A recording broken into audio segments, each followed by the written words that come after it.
Senhor da vida, na manhã que se inicia, rogamos a Tua presença entre nós. Que Gênese no lar, esse momento especial da manhã, possa nos ajudar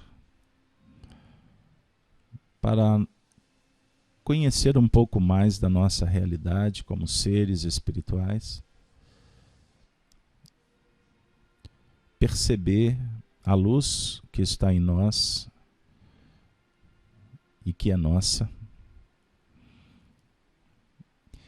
e convictos dos princípios que estamos esposando, possamos sair para o trabalho que ensina, que renova, que transforma e que alimenta. Que possamos, nesse momento, intercambiar com os bons espíritos, que nesse momento se unem para nos ajudar e distribuir benefícios em nossos lares. Para os seres que amamos, que convivemos. E através da nossa rogativa, estas expressões, essas forças do bem, possam também ser endereçadas para atender aos que sofrem nos hospitais, nas ruas, nas regiões espirituais de sofrimento. Que o nosso planeta Terra seja envolvido na mais sacrossanta luz e que os homens possamos todos nos despertar para uma vida qualificada, superando limites, vencendo as barreiras e nos colocando na antessala de um mundo bem melhor. Se conosco, Senhor da vida, e que Jesus, nosso Mestre e Senhor, possa nos conduzir nessa manhã de reflexões. E que estes amigos espirituais que nos visitam agora, felizes por este momento, também se integrem nessa causa única da paz. Se conosco, Senhor, hoje e sempre, que assim seja. Caríssimos companheiros, com muita alegria estamos então iniciando o Gênese no Lar, hoje 31 de março do ano de 2020. O tema da nossa manhã: aquele que se eleva será rebaixado.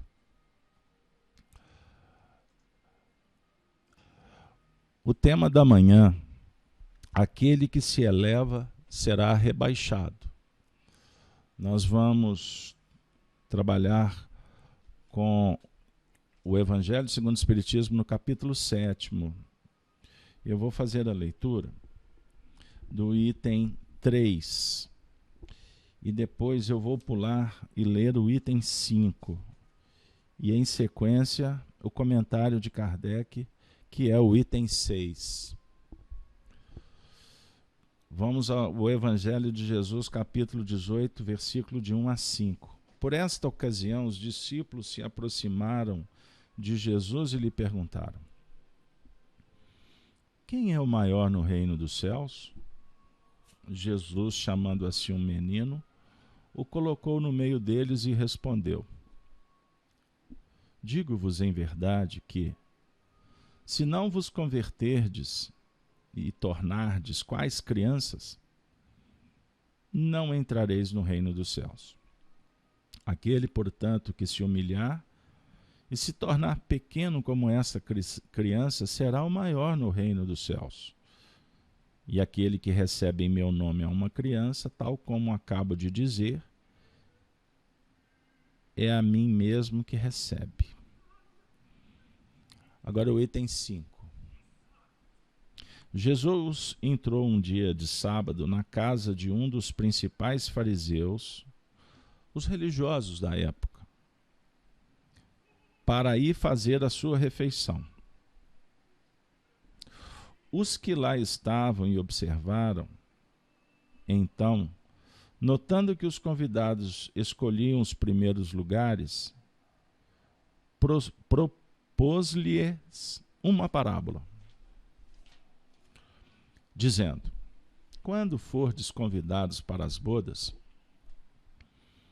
não tomeis o primeiro lugar, para que não suceda que, havendo entre os convidados uma pessoa mais considerada do que vós, aquele que vos haja convidado venha a dizer-vos: dai o vosso lugar a este, e vos vejais constrangidos a ocupar, cheios de vergonha, o último lugar.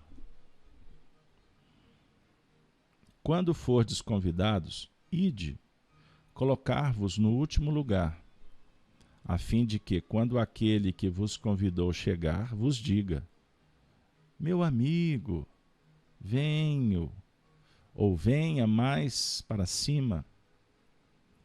Isto então será para vós um motivo de glória, diante de todos os que estiverem convosco à mesa. Porquanto todo aquele que se eleva será rebaixado, e todo aquele que se abaixa será elevado. Citação do Evangelho, Lucas 14, de 1 a 7 a 11. Agora ouçamos Allan Kardec.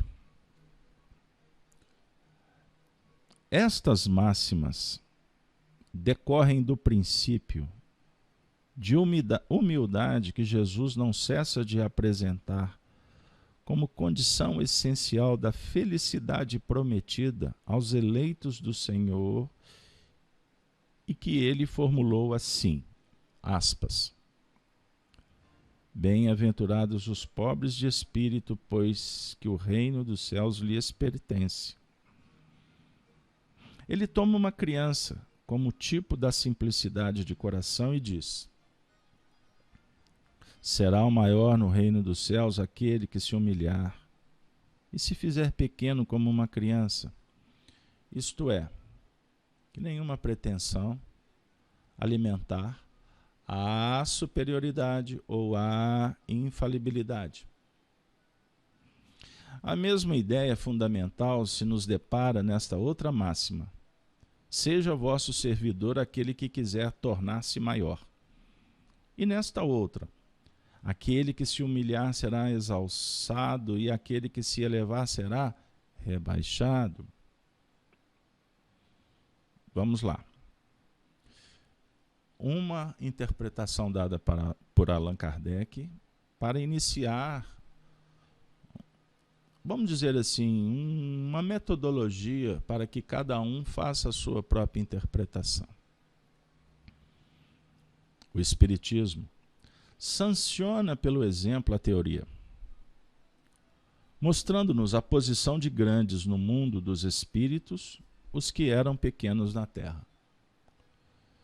E bem pequenos, muitas vezes, os que na terra eram os maiores e os mais poderosos.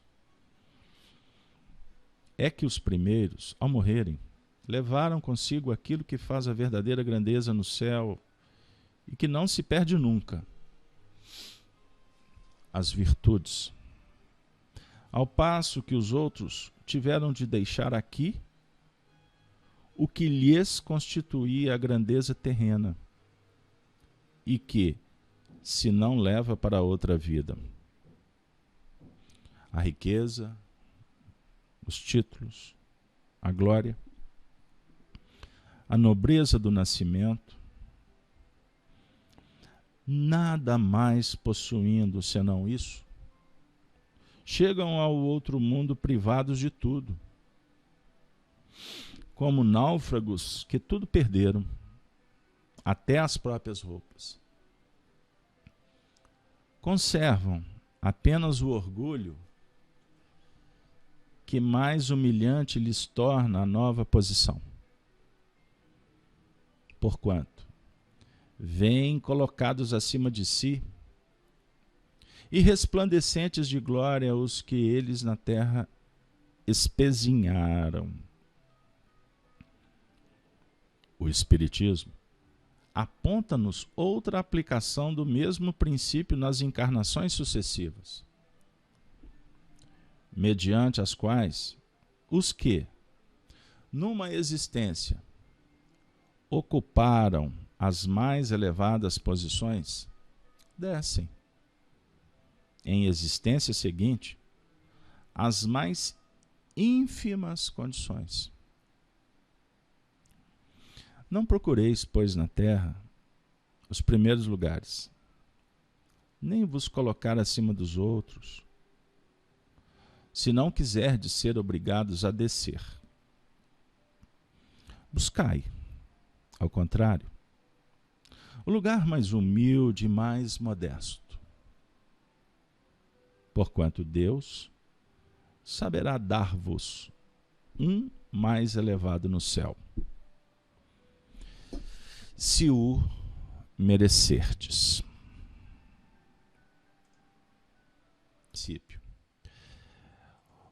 Essa passagem, realmente, ela toca o nosso coração. Eu tenho uma afinidade, vocês que acompanham as nossas atividades, os nossos diálogos e palestras, eu cito bastante esse texto. Enquanto não vos converterdes e vos tornardes igual às crianças, não podereis entrar no reino dos céus.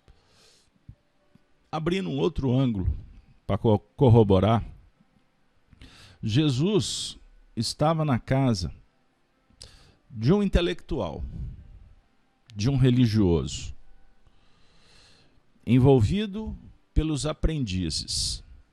Então aqui a gente já encontra um cenário assim bem plural, o que caracteriza a atuação do evangelho, do amor, na dinâmica de um mundo novo. Então não tem cláusula de barreira. Todos merecemos, pela filiação divina, oportunidades. E mediante aos convites da vida, nós vamos nos posicionando, sempre de acordo com o nosso grau de entendimento, de maturidade. A cada um segundo suas obras. Não se pode exigir se o indivíduo não tem como dar retorno. O mundo espiritual, ele propõe, e nós é que dispomos a fazer. As religiões tradicionais, que foram interpretadas e desviadas ao longo do tempo, e nenhuma religião pode se dizer privilegiada por não tê-lo feito. O que aconteceu com o cristianismo aconteceu com o budismo, com o hinduísmo, e aí vai. Com o protestantismo depois, aonde a gente busca na mensagem uma aplicação de uma forma contundente, que encarcera. E Jesus, mediante as possibilidades no caminho, ele diz assim, por exemplo, só para corroborar com a minha ideia: vinde a mim todos.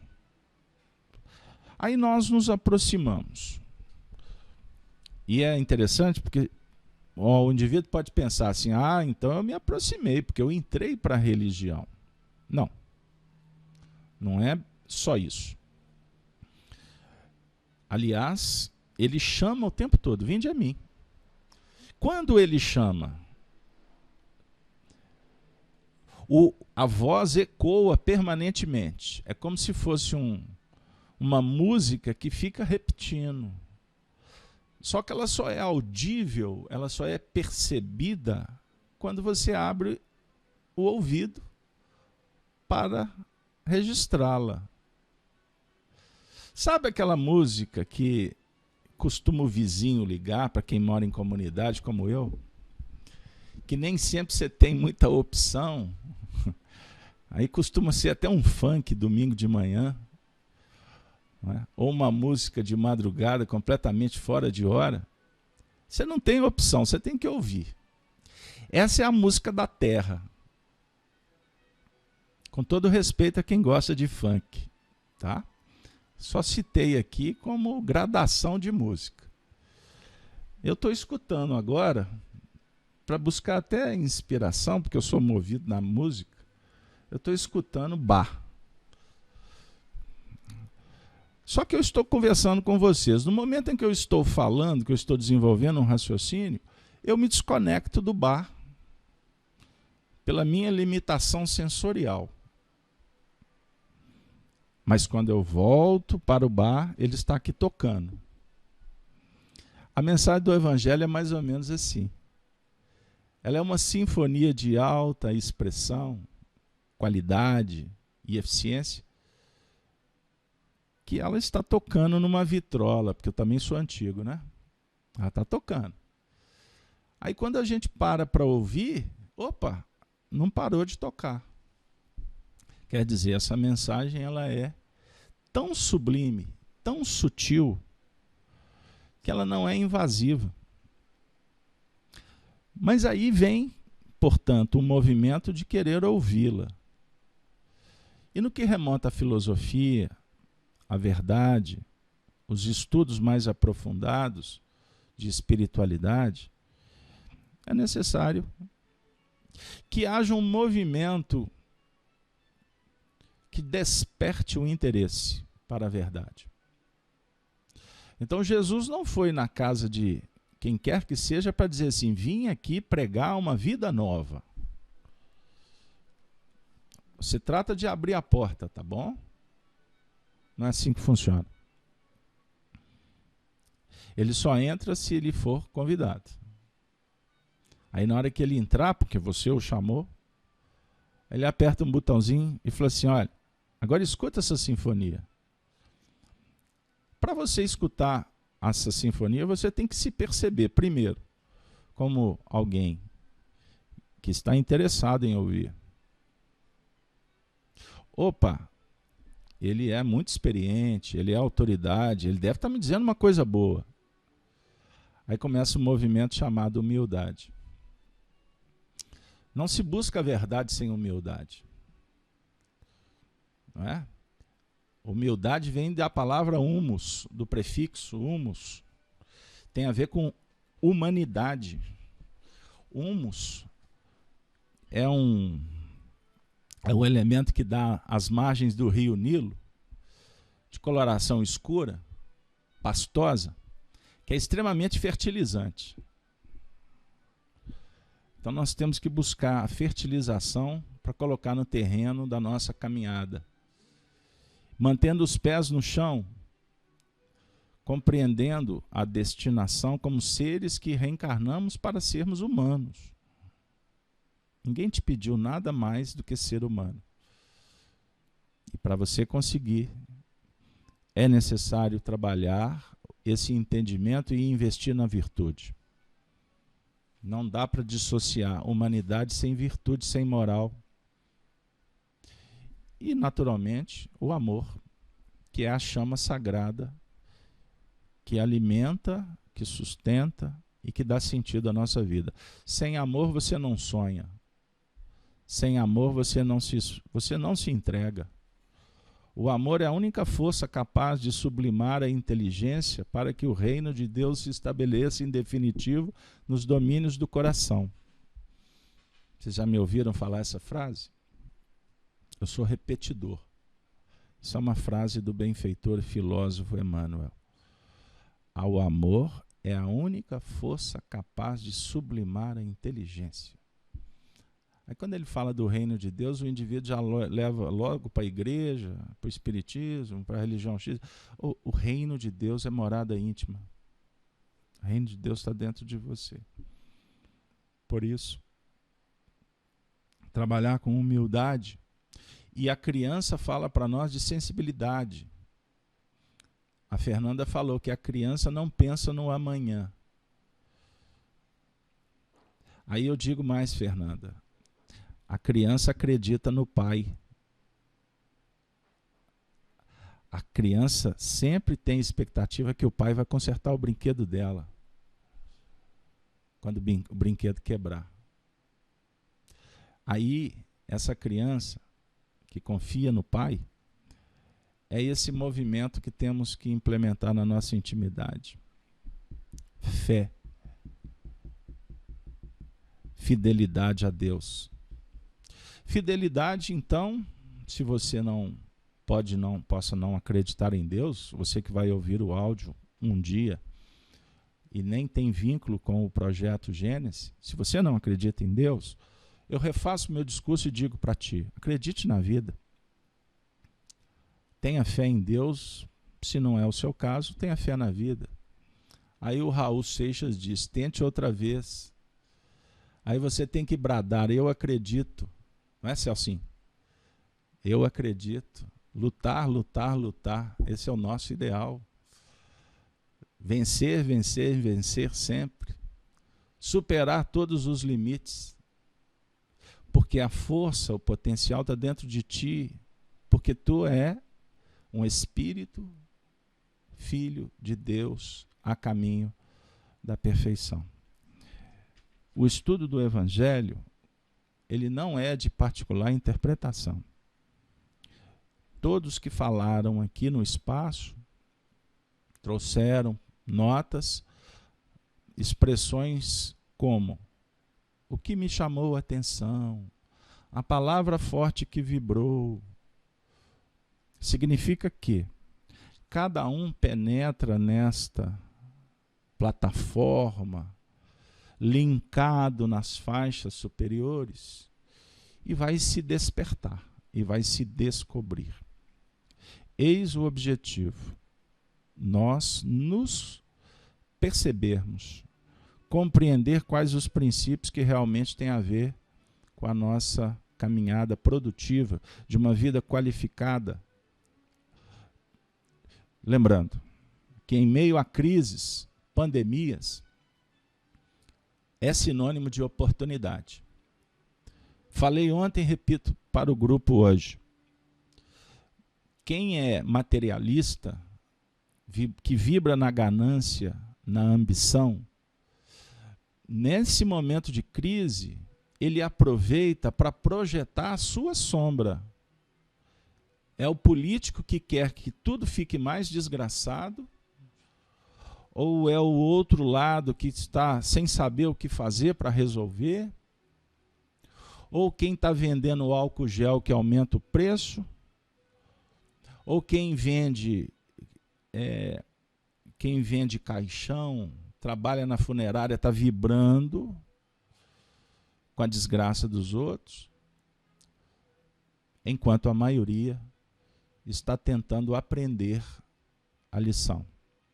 Embora eu sou obrigado, como mineiro, lembrar de um poeta que um dia também escreveu: a lição sabemos de cor, só nos resta aprender. Beto Guedes. Eu gostaria de agradecer a sua presença, a sua participação. Com certeza você tem muitas ideias refletindo sobre essa passagem, mais eficientes, mais produtivas para você, e o nosso esforço aqui foi apenas tentar facilitar um pouco o entendimento, embora reconhecidos das nossas limitações, mas nós estamos tentando aqui dividir um pão que por misericórdia estamos recebendo. Vamos trazer o espírito amigo, benfeitor, carinhoso, presente e tão sábio, Emmanuel. Na lição Jesus e Você, do livro Espírito da Verdade, psicografado esse texto pela nossa alma querida, que daqui a 2 dias nós vamos comemorar ainda mais um aniversário de Chico Cândido Xavier. Lição: Jesus e você. O texto diz assim: nosso mestre não se serviu de condições excepcionais no mundo para exaltar a luz da verdade e a bênção do amor. Em razão disso, não aguarde renovação exterior na vida diária para ajudar. Comece imediatamente a própria sublimação. Jesus não tinha uma pedra onde recostar a cabeça. Se você dispõe de mínimo recurso, já possui mais que ele. Jesus, em seu tempo, não desfrutou qualquer expressão social. Se você detém algum estudo ou título, está em situação privilegiada. Jesus esperou até os 30 anos para servir mais decisivamente. Se você é jovem e pode ser útil, que é o nosso caso, usufrui magnífica oportunidade.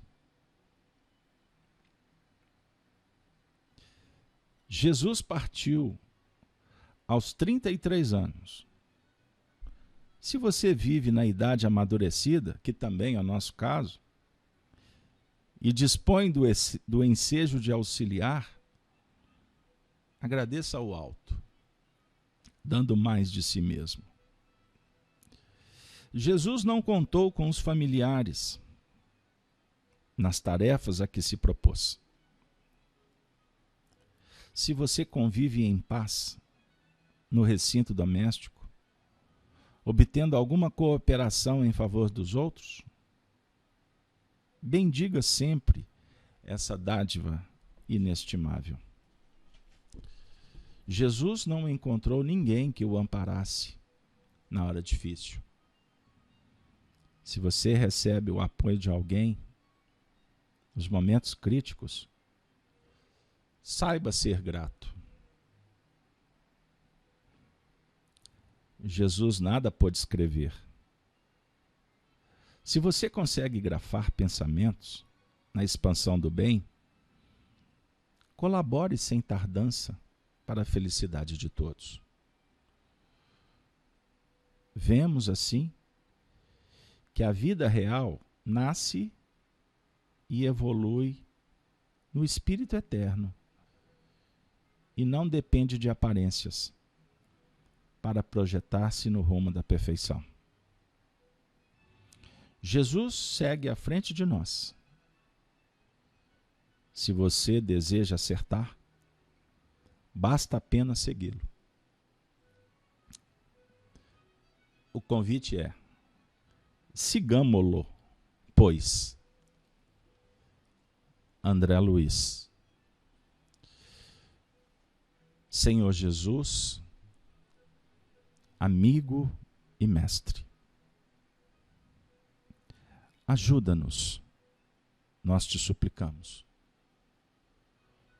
Neste momento desafiador e de tanta magnitude para nós e para a humanidade. Ao singrar o mar da vida, reconhecidos que tu é o nauta direcionador e que compete a nós outros reconhecer que como tripulantes temos que te seguir,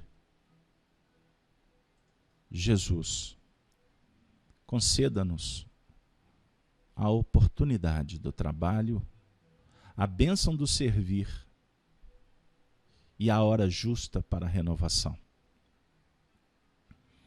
Abençoe, Senhor,